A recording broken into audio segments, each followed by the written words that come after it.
Hola, muy buenas tardes. Mi nombre es Gamaliel Hernández González. Este video es con el fin de exponer un tema importante. Vamos a exponer un artículo, el artículo quinto de la ley del ISR.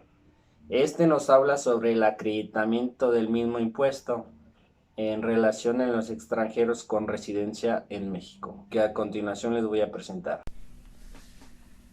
Esta vez comenzaremos a hablar sobre un tema importante que es el artículo 5 de la ley del ISR, que se trata acerca del acreditamiento del ISR. ¿Qué nos habla el artículo 5 de la ley del ISR? Los residentes en México podrán acreditar contra el impuesto que conforme a esta ley les corresponde pagar el impuesto sobre la renta que haya pagado en el extranjero por los ingresos procedentes de fuente ubicada en el extranjero, siempre que se trate de ingresos por los que se esté obligando al pago del impuesto, en los términos de la presente ley. Solo procederá siempre que el ingreso acumulado, percibido o devengado incluya el impuesto sobre la renta pagado en el extranjero. Sociedades residentes en el extranjero a personas morales residentes en México. Tratándose de ingresos por dividendos o utilidades, se podrá acreditar el monto proporcional del impuesto sobre la renta, pagado por dichas sociedades, que correspondan al dividendo o utilidad percibido por el residente en México. El acreditamiento solo procederá cuando la persona moral residente en México sea propietaria de cuando menos el 10% del capital social de la sociedad residente en el extranjero, al menos durante los 6 meses anteriores a la fecha en que se pague el dividendo o utilidad que se trate.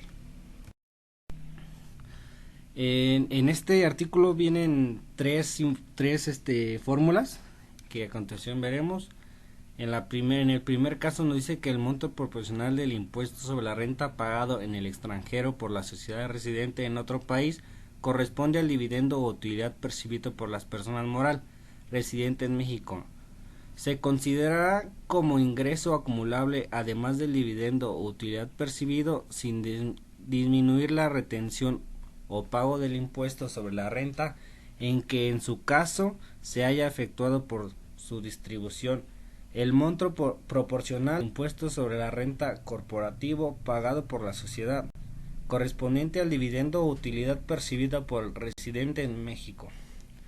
Aquí tenemos la fórmula, nos especifica bien en la ley qué significa cada situación, cada simbología y continuamos.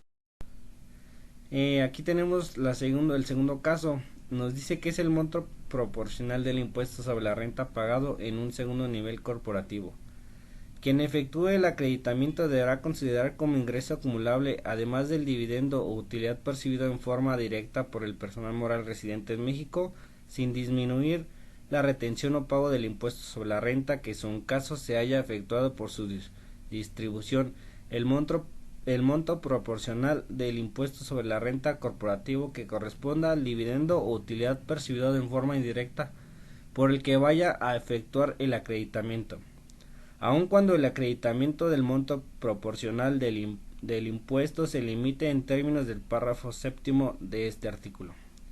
El acreditamiento solo procederá siempre que la sociedad residente en el extranjero que haya pagado el impuesto sobre la renta que se pretende acreditar se encuentre en un segundo nivel corporativo. Este es el último y tercer caso que vamos a ver de la fórmula. Nos dice que tratándose de personas morales, el monto del impuesto acreditable no exceda de la cantidad que resulte de aplicar la tasa que se refiere en el artículo 9 de esta ley, que nos habla que la tasa del ISR es del 30% en personas morales.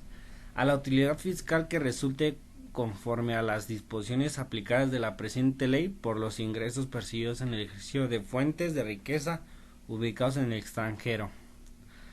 Las deducciones que sean atribuibles exclusivamente a los ingresos de fuente de riqueza ubicados en el extranjero que se consideran al 100%, las deducciones que sean atribuibles exclusivamente a los ingresos de fuente de riqueza ubicados en el territorio nacional no deberán ser consideradas y las deducciones que sean atribuibles parcialmente a ingresos de fuente de riqueza en territorio nacional y parcialmente a ingresos de fuente de riqueza en el extranjero.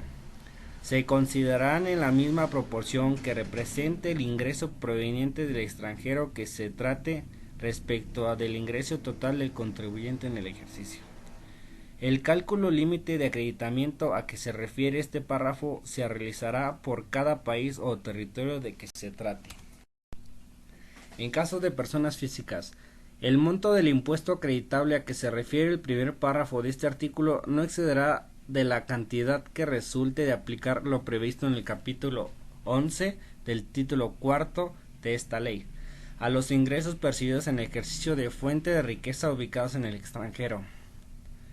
Las personas físicas residentes en México que estén sujetas al pago del impuesto en el extranjero en virtud de su nacionalidad o ciudadanía podrán efectuar el acreditamiento a que se refiere este artículo hasta por una cantidad equivalente al impuesto que hubieran pagado en el extranjero de no haber tenido dicha condición.